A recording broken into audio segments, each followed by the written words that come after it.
Hello. Hello. आवाज आ रही बेटा? Hello. Yes, sir. Am I audible? Yes, sir. ठीक है। तो लास्ट टाइम जहां तक हमने किया था उसके आगे आज हम लोग स्टार्ट करेंगे। ठीक है।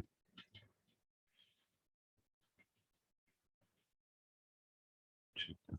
मैं जस्ट वेट करिए 1 मिनट।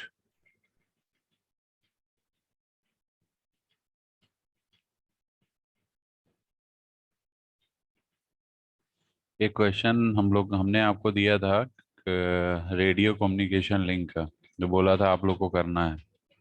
कितने लोगों ने कर लिया है? कर लिया?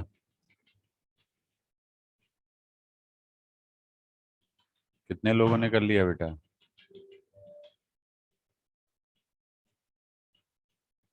वॉइस आ रही है मेरी सभी को? Yes, sir. मैंने ये पूछा कि मैंने क्वेश्चन दिया था आपको रेडियो कम्युनिकेशन लिंक के लिए इसी यूनिट में, कितने लोगों ने कर लिया उसको? हो गया कि नहीं हुआ?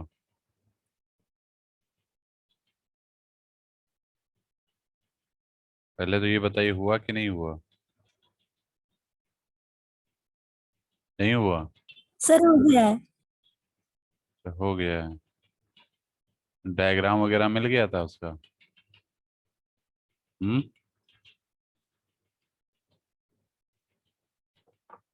चलिए हम लोग स्टार्ट करते हैं फिर नेक्स्ट टॉपिक। हेडिंग डालिएगा antenna temperature. Antenna temperature heading डालिए।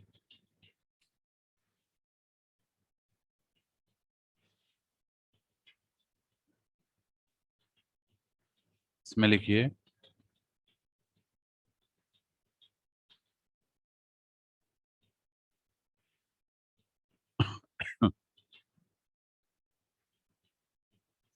सभी लोग हेडिंग डालिए एंटीना टेम्परेचर। ठीक है। मैं एक व्हाइट बोर्ड शेयर कर रहा हूँ, 1 मिनट रुकिएगा। सभी को दिख रहा है ये?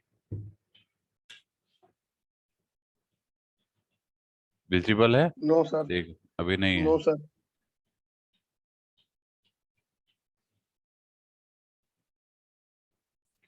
अभी विजिबल है? Yes, sir. Yes sir. ठीक है।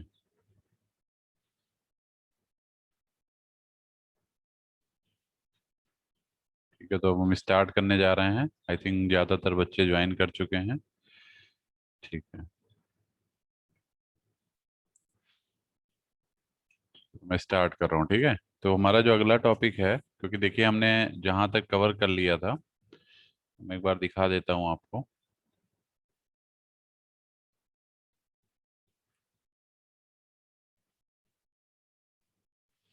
ये हमने कुछ न्यूमेरिकल आपको कल कराए थे। ठीक है, ये आपको कल न्यूमेरिकल मैंने कराया था। उससे पहले हम लोगों ने रेडिएशन रेजिस्टेंस कैलकुलेट किया था, जैसे फॉर शॉर्ट लीनियर एंटीना के लिए। ठीक है, इसके बाद मोनोपोल के लिए। ठीक है, हमने आपको हाफ वेव डाइपोल के लिए भी बताया था रेडिएशन रेजिस्टेंस क्या होता है। ठीक है, तो ये सब चीज़ों पे बेस्ड हमने फिर कुछ क्वेश्चंस भी किए थे, आप देख रहे होंगे। ठीक है। मॉर्निंग। तो इसी को हम लोग आज कंटिन्यू करेंगे, नेक्स्ट जो है हमारा। ठीक। तो अभी जो अगला टॉपिक है हमारा, दैट इज एंटीना टेम्परेचर। आप लोग डाल लीजिएगा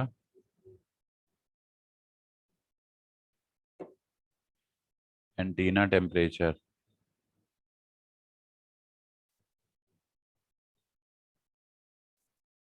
ठीक है, सबसे पहले एंटीना टेम्परेचर होता क्या है, इसकी डेफिनेशन लिख लेते हैं, फिर आगे बढ़ते हैं। ठीक है, क्लियर है बेटा? तो मैं आपको यस सर। इसकी डेफिनेशन मैं आपको शेयर कर रहा हूँ। एक हमारे पास पीडीएफ है, मैं उसको शेयर कर रहा हूँ, आप लोग वहां से डेफिनेशन इसको नोट करेंगे। ठीक है। मैं जस्ट 1 मिनट वेट करिएगा, शेयर कर रहा हूँ आपको। कि डेफिनेशन लिखेंगे थोड़ा टाइम इसमें किल होगा, तो मैं मेरे पास एक पीडीएफ अवेलेबल है, तो मैं वो आपको शेयर कर रहा हूँ।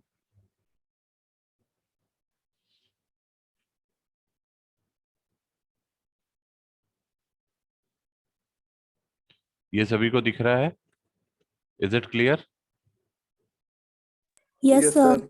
ये सभी को दिख रहा है? इसको सभी लोग नोट कर लीजिए, ठीक है? दिस इज इम्पोर्टेंट, इसको नोट कर लीजिए। ये आपका नेक्स्ट टॉपिक इसी यूनिट में है, antenna temperature. I think proper visible हो रहा होगा सभी को, यस सर। ठीक है? तो इसको नोट कर लीजिए। इसी में आपको सिग्नल टू नॉइज रेशियो भी पढ़ना है, ये भी आपका इसी का पार्ट है। तो 2 टॉपिक आपके इसमें कवर हो रहे हैं, ठीक है? तो फिलहाल डेफिनेशन इसमें लिखी हुई है, देख लीजिए। जो हमारा रेडियो कम्युनिकेशन सिस्टम होता है, जिसको हम लोग टेली कम्युनिकेशन सिस्टम बोलते हैं, ये बेसिकली जो हमारा डिपेंड करता है सिग्नल टू नॉइज रेशियो, जो भी रिसीवर पे हमें मिलता है, ठीक है? रिसीवर के इनपुट पे जो एसएनआर हमको मिलता है, रिसीव होता है, जो रिसीव्ड सिग्नल होता है, उसकी जो एसएनआर होती है उस पर बहुत डिपेंड करता है। एसएनआर एक पैरामीटर है, that is your signal power to the noise power ratio होता है, ठीक है? तो एसएनआर जब सिग्नल का ज़्यादा होगा, ठीक है, तो इसका मतलब है कि एसएनआर ज़्यादा होगा, तो इसका मतलब है कि सिग्नल की पावर ज़्यादा है, और सिग्नल की पावर ज़्यादा होने का मतलब है कि जो आपको सिग्नल रिसीव हो रहा है उसमें नॉइस का कंपोनेंट कम है। Are you getting my point? समझ में आ रहा है? बताइए। जैसे एसएनआर की मैं बात कर रहा हूँ, एसएनआर अगर ये हाई है, ये बेसिकली रेशियो होता है signal power to the noise power, ठीक है? इसका रेशियो होता है, ठीक है? तो ये बढ़ेगा कब? जब ये बढ़ेगा। सिग्नल पावर बढ़ने का मतलब है नॉइस पावर आपकी क्या हो रही है? कम हो रही है। ये जितना कम होगा उतना ही ये टर्म बढ़ता जाएगा, और इससे हमारा एसएनआर इम्प्रूव होगा, ठीक है?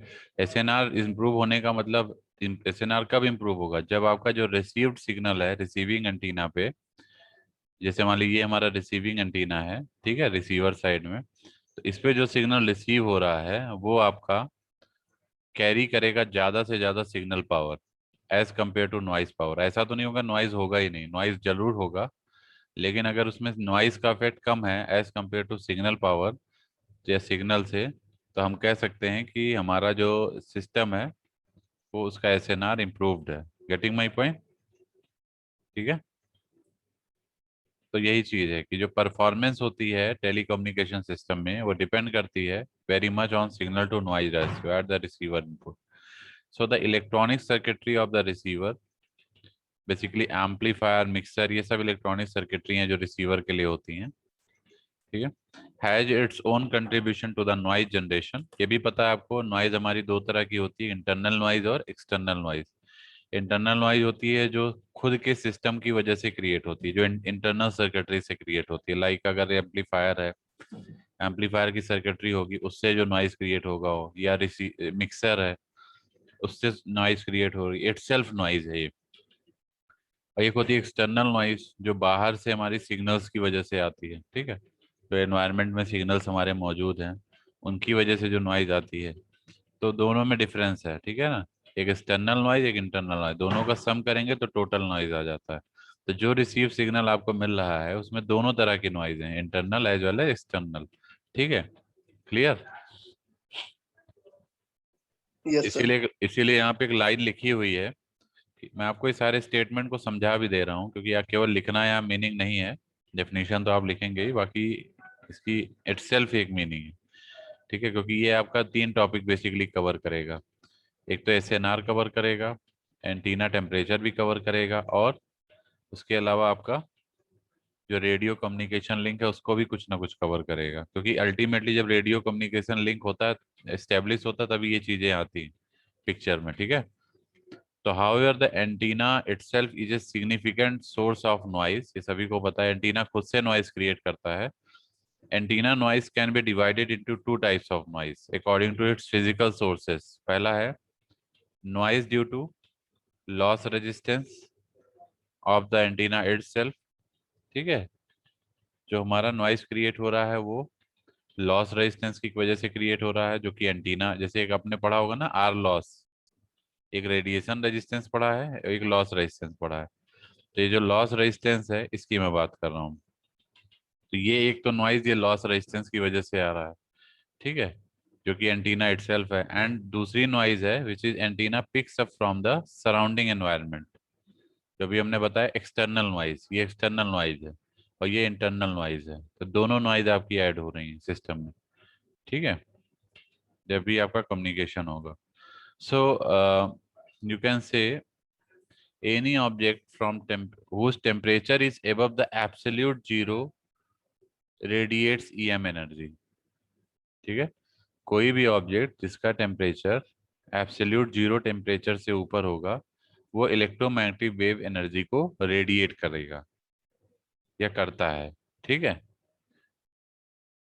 So each antenna is surrounded by noise source which creates noise power at the antenna terminal. Here we will not be concerned with technological sources of noise which are a subject of the electromagnetic interference, ठीक है। हम यहाँ पे हम लोग ये चीज concern नहीं कर रहे हैं जो टेक्नोलॉजिकल नॉइजेस होती हैं, सोर्सेज ऑफ नॉइज होती हैं, ठीक है, क्लियर, जिसमें इंटरफेरेंस वगैरह भी इंक्लूड होता है। तो इंटरफेरेंस को हम नहीं ले रहे हैं, इलेक्ट्रोमैग्नेटिक इंटरफेरेंस को हम नहीं ले रहे हैं, ठीक है। तो we are also not concern with intentional sources of electromagnetic interference. So we are concerned with natural sources of electromagnetic noise such as sky noise and ground noise. आप प्रोपगेशन पढ़े होंगे, ground wave propagation, sky wave propagation पढ़ा है, space wave propagation, ठीक है। तो ये जो प्रोपगेशन होते हैं इनमें से नॉइज हमको क्रिएट होती है, क्योंकि जो भी सिग्नल आपका प्रोपगेट होगा या तो ग्राउंड स्पेस से होगा या स्पेस से होगा या स्काई वेव से होगा, ठीक है। ये भी आपकी लास्ट यूनिट में ये टॉपिक है वेव प्रोपगेशन, तो उसमें हम लोग कवर करेंगे। So the concept of antenna temperature is not only associated with the EM noise, the relation between the objects temperature and जो ऑब्जेक्ट हम जो मतलब हमारा यूज हो रहा है उसका टेम्परेचर पे भी रिलेशन होता है विथ पावर। पावर और टेम्परेचर का रिलेशन है which can create at the antenna terminal that is used in passive remote sensing, ठीक है। So we use a radiometer that can create temperature image of objects. ये एक radiometer होता है जिससे हम क्या कर सकते हैं, एक ऑब्जेक्ट्स की इमेज को क्रिएट कर सकते हैं, टेम्परेचर इमेज जिसको बोलते हैं कि टेम्परेचर का क्या इफेक्ट हो रहा है, ठीक है। तो रेडियोमीटर के थ्रू हम ये ऑब्जर्व कर सकते हैं। So typically the remote objects like temperature is measured by comparison with the noise due to background sources and the receiver itself, ठीक है। ये कुछ मैथमेटिकल कैलकुलेशंस हैं इसमें, ठीक है। तो इसकी एक स्ट्रेट फॉरवर्ड अगर आप डेफिनेशन लिखना चाहें तो मैं बता दे रहा हूँ, वो लिख लीजिए। Hello, yes sir. एक हम आपको स्ट्रेट फॉरवर्ड डेफिनेशन भी लिखवा दे रहे हैं एंटीना टेम्परेचर की, तो उसको लिख लीजिए जो बोल रहा हूं मैं, ठीक है, लिख लीजिए। एंटीना टेम्परेचर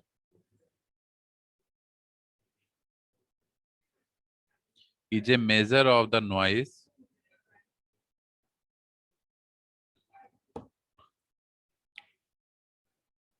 यहाँ लिख देता हूँ, डेफिनेशन आप लोग लिख लीजिए।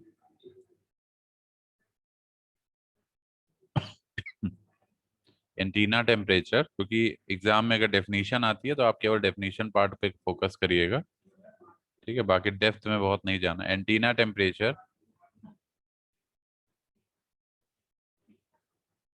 Is a measure of the noise,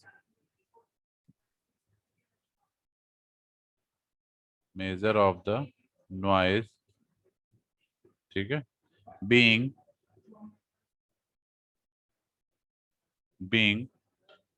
produced by an antenna, produced by an antenna in a given environment, in a given environment.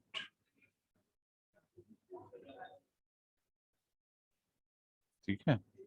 This is called an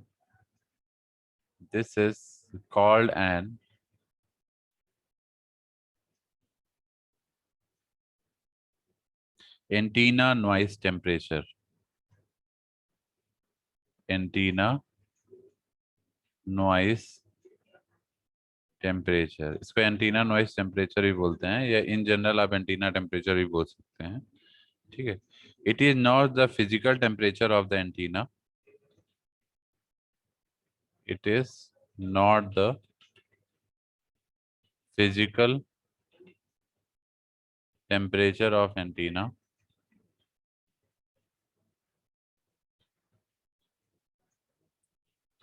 Physical temperature of antenna. This temperature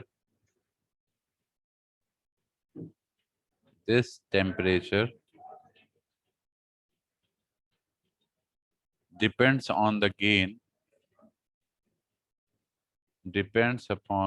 on the gain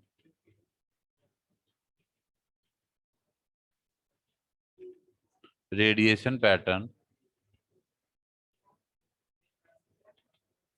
ये actually कोई physical temperature नहीं है antenna का.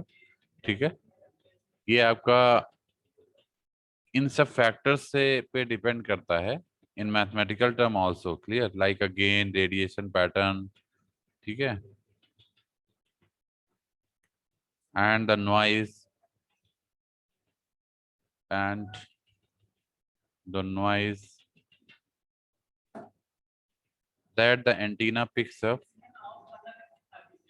that the antenna picks up,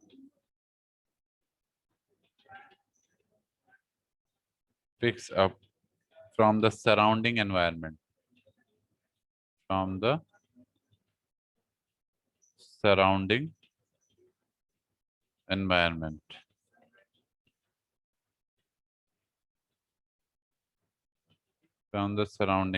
ठीक है.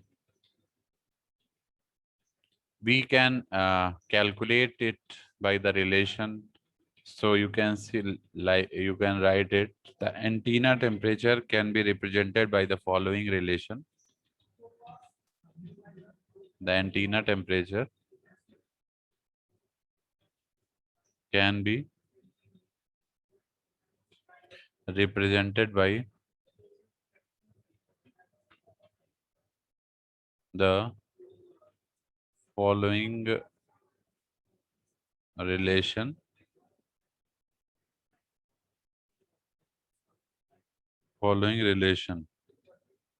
ठीक है.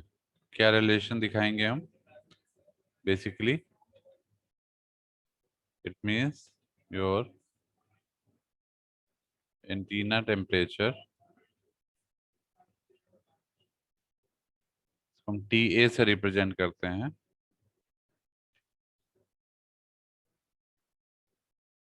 TA that is equal to 1/4 pi.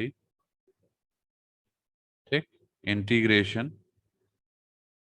0 to 2 pi, again integration 0 to pi r theta comma phi t theta comma phi sin theta d theta d phi, sin theta d theta d phi. This is the relation.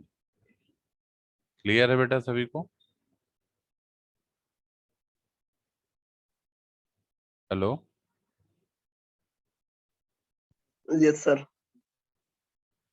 इसको note कर लीजिएगा. ठीक है. ये इसकी proper एक definition है. ठीक है. एंटीना टेम्परेचर बेसिकली जो मेजर करता है noise that is produced by an antenna in a given environment. ठीक है. अब इसके नीचे लिखिएगा this equation shows that the antenna temperature is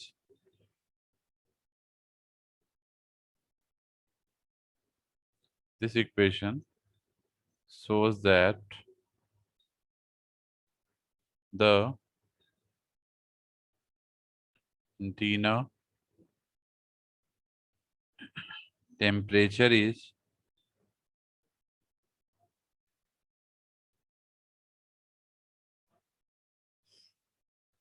calculated by integrating over the entire sphere, integrating, क्योंकि स्फेरिकल कोऑर्डिनेट यूज हो रहा है इसलिए आर थीटा फाई कंपोनेंट आ रहे हैं, ये तो आपको देख के भी पता चल रहा होगा, ठीक है। सो calculated by integrating over the entire surface, over the entire surface, sorry, sphere, not surface, entire sphere, ठीक है, based on the radiation pattern, based on the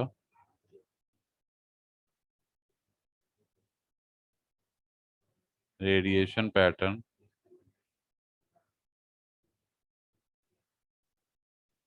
of the antenna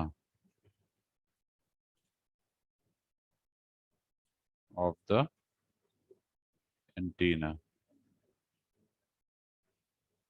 ठीक है, and the temperature distribution of the antenna, and the temperature distribution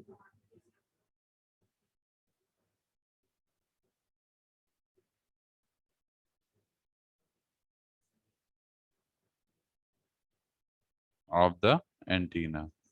अब आप इसमें देख रहे होंगे रिलेशन में दो टर्म आ रही हैं, कौन कौन सी दो टर्म, एक तो ये टर्म और एक ये टर्म, ठीक है, चूंकि ये हमारा जो है ये थीटा और फाई के लिमिट्स हैं, ठीक है, clear, we have a surface, spherical surface, so that's why we are taking the surface integration, clear, that is made up of theta and phi components, ठीक है। और ये r theta phi क्या है, means you can say this antenna temperature is a function of this r is your radiation pattern, clear, your this is your radiation intensity आप कह सकते हैं in terms of theta and phi, तो ये इस पे डिपेंड कर रहा है और दूसरा टेम्परेचर पे डिपेंड कर रहा है, that is temperature theta and phi, मतलब इन दिस कोऑर्डिनेट, क्लियर। सो ये जो दो है दोनों चीजों पे डिपेंड कर रहा है, ठीक है। बाकी sine theta is the mathematical form में आपका जो कैलकुलेशन के थ्रू आएगा साइन थीटा भी आ जाएगा, ठीक है। अब हम इसमें जो हमारा आर थीटा फाई है इसको लिख सकते हैं वेयर आर थीटा फाई, ये क्या रिप्रेजेंट कर रहा है, radiation pattern of antenna, radiation pattern of antenna, this is your radiation pattern of antenna, ठीक है। और टी थीटा फाई की बात करें, ये क्या है, temperature distribution of antenna, temperature distribution of antenna,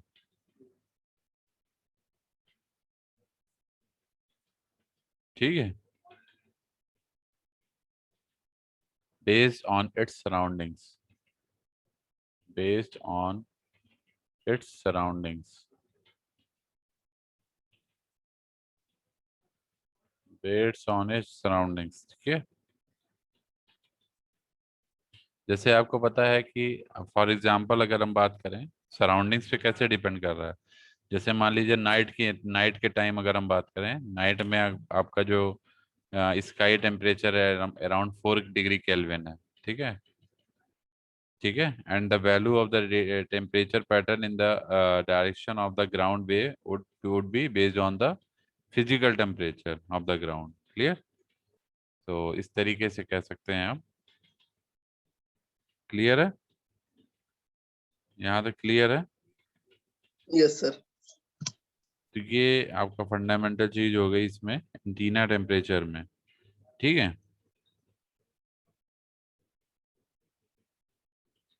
यहाँ तक कोई दिक्कत तो नहीं किसी को, नो सर। ठीक है, अब आगे बढ़ते हैं हम इसमें। यहाँ तक सब लोग नोट कर लीजिए, इसको नोट भी कर लीजिए आप लोग, इम्पोर्टेंट है ये। हो गया सर। जो हो गया,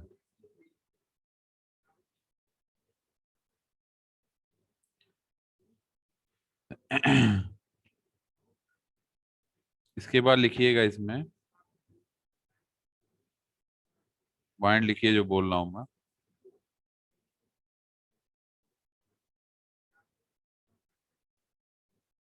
देख हेडिंग डालिए, sources of antenna noise temperature. Sources of antenna noise temperature, क्या क्या सोर्सेज हैं एंटीना नॉइज टेम्परेचर के। वैसे तो हमने आपको बता दिया एक्सटर्नल और इंटरनल नॉइज दोनों इसमें शामिल होती हैं। Sources of antenna noise temperature,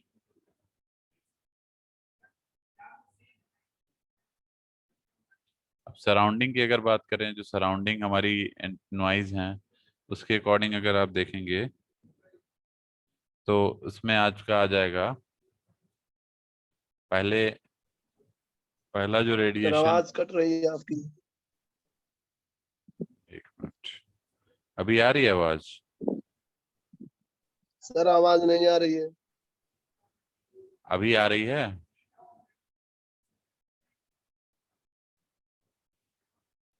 hello,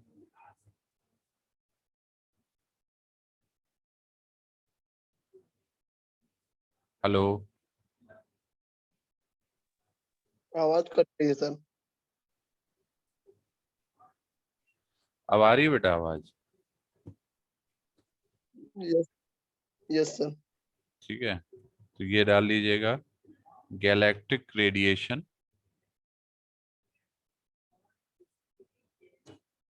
इसकी कैटेगरी में अगर आप देखेंगे, इस कैटेगरी में आपका आ जाएगा, ठीक है, अर्थ हीटिंग, सॉरी इस कैटेगरी में नोट लिखिए। तो नेक्स्ट आपका आएगा गैलेक्टिक रेडिएशन हो गया, इसके बाद जो है नेक्स्ट आप लिखिएगा इसमें second, that is earth heating.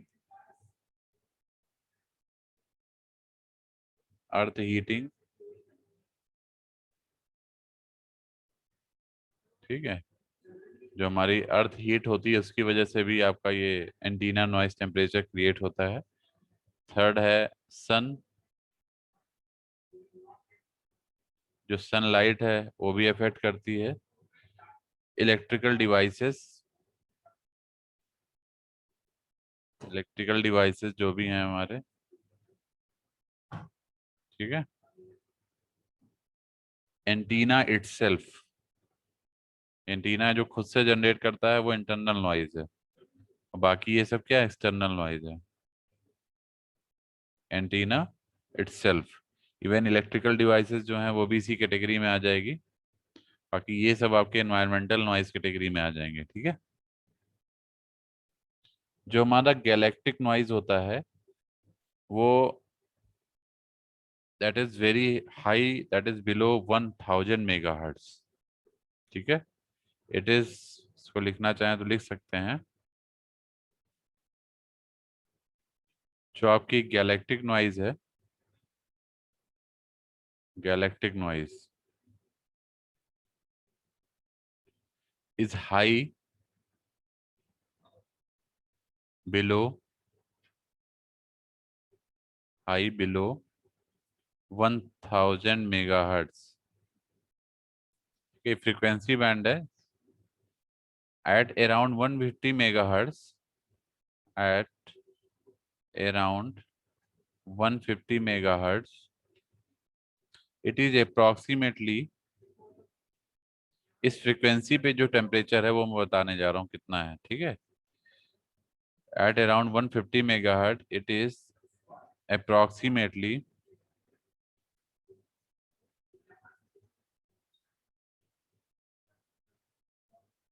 1000 degree kelvin. कितना होता है? 1000 डिग्री केल्विन। ठीक है, सोचिए इतना टेम्परेचर है, कितने पे? 150 मेगाहर्ट्ज पे।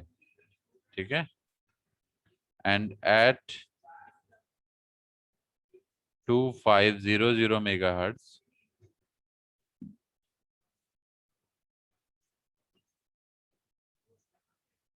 2500 megahertz, it has leveled off, it has leveled off to around 10 degree Kelvin. ठीक है, Earth has an accepted standard temperature of 290 degree Kelvin. So the level of the sun contribution depend on the solar flux. ध्यान रखिएगा। ठीक है,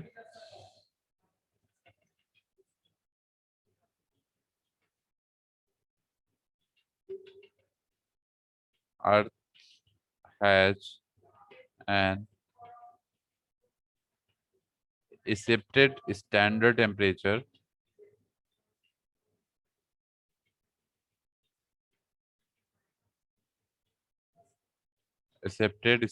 temperature of 290 degree Kelvin. ठीक है, this level, the level of sun contribution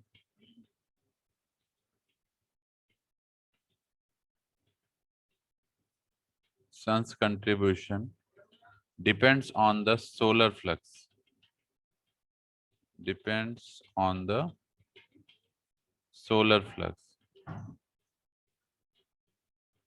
ठीक है, it is given by, अगर आप इसको लिखेंगे it is given by, तो ये क्या आ जाएगा? TA is equal to 3.468 into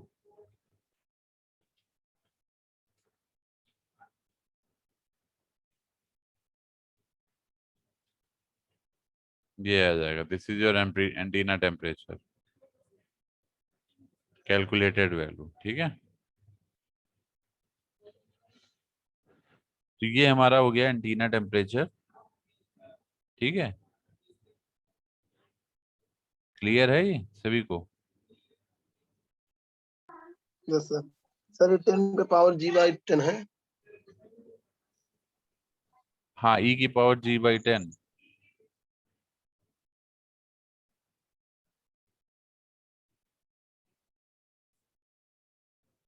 तो नोट कर लीजिए।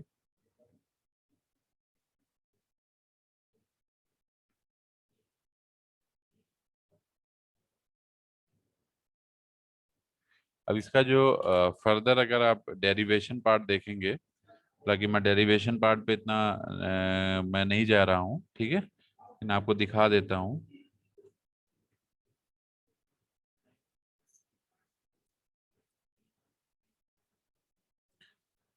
हाँ, एंटीना टेम्परेचर मैंने आपको ये बता दिया। ठीक है, अब इसके बाद अगर आप नॉइस पावर देखेंगे इसमें, if you go for the noise power, ठीक है, from the relation that is TA is equal to 1/4 pi, इससे जो है अगर आप नॉइस पावर देखेंगे एट द टर्मिनल, ठीक है, so you can also find the noise power TA, PTA, not TA। P means हो गया पावर। ठीक है, एंटीना टेम्परेचर की वजह से जो नॉइस पावर आएगी रिसीव्ड होगी, received from an antenna, from an antenna,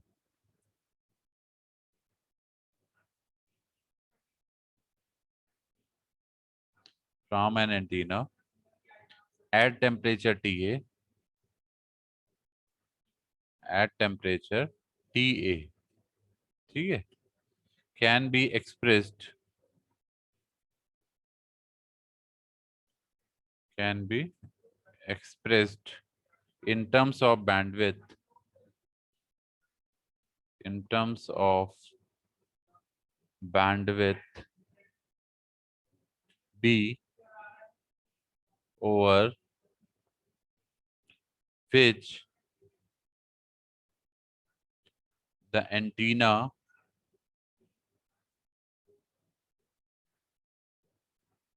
and its receiver, bracket में लिख लीजिएगा, and its receiver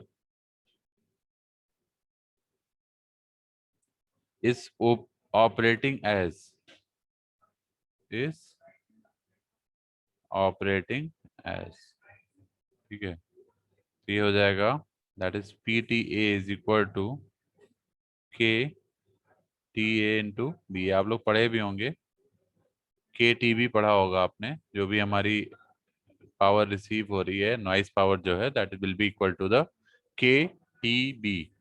ठीक है, इन टर्म्स ऑफ एंटीना हम बात कर रहे हैं, तो आपका TA आ जाएगा, यहाँ पे भी TA आ जाएगा। ठीक है, क्लियर है ये?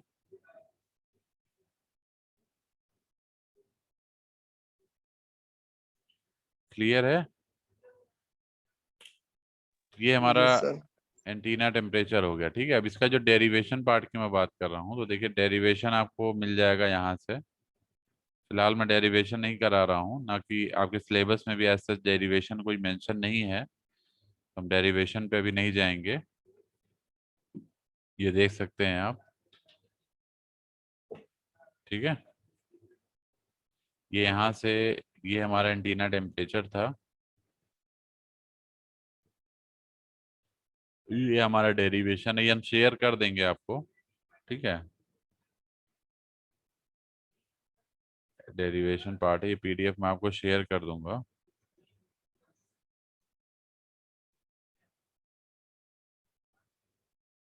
हालांकि डेरिवेशन नहीं पूछा जाएगा पेपर में, लेकिन फिर भी मैं आपको शेयर कर दूंगा। ठीक है, ये देखिए, यही हम लोग निकाले हैं बेसिकली, देखा जाए तो एफ के फॉर्म में यहाँ रिप्रेजेंट किया गया, उससे कोई दिक्कत नहीं है। FTV हमने रेडिएशन पैटर्न इसको माना हुआ है, ये आपका अभी भी रेडिएशन पैटर्न नहीं है, पावर पैटर्न है। ठीक है, और है वो सेम चीज ही है, तो यही इसी का डेरिवेशन हम लोगों ने करना है। ठीक है, क्लियर है? इसमें पूरा डायग्राम भी बना हुआ है कि कैसे हमारी सिस्टम टेम्परेचर की वजह से अफेक्ट करेगा। तो ये देखिए सिस्टम टेम्परेचर है, जो सिस्टम में इटसेल्फ है। ठीक है, that noise temperature itself having, clear? जैसे आप देख रहे होंगे यहाँ TA प्लस TAP लिखा हुआ है। ठीक है, यहाँ पे TS लिखा हुआ है, that is your system temperature. ठीक है, ये आपका एंटीना टेम्परेचर है।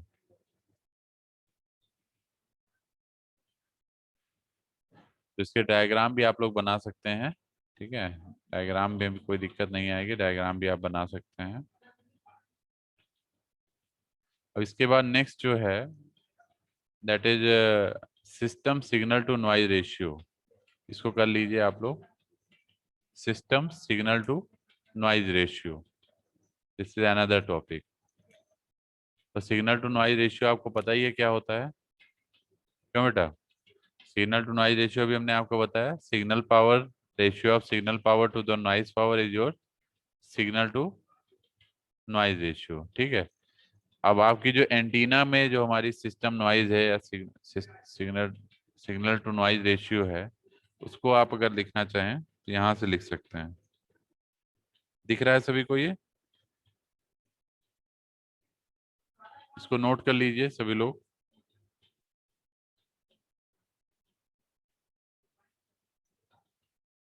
हेलो,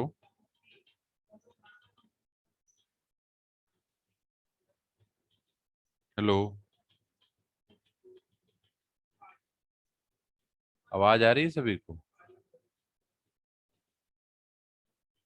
Yes, इसकी sir. डेफिनेशन लिख लीजिए सिग्नल टू नॉइज रेशियो की, मैं बता रहा हूँ। मीटिंग दोबारा ज्वाइन कर लीजिएगा क्योंकि लेस देन 1 मिनट बचा है। इसकी पहले डेफिनेशन लिख लीजिए, signal to noise ratio heading डालिए, डेफिनेशन लिखिए।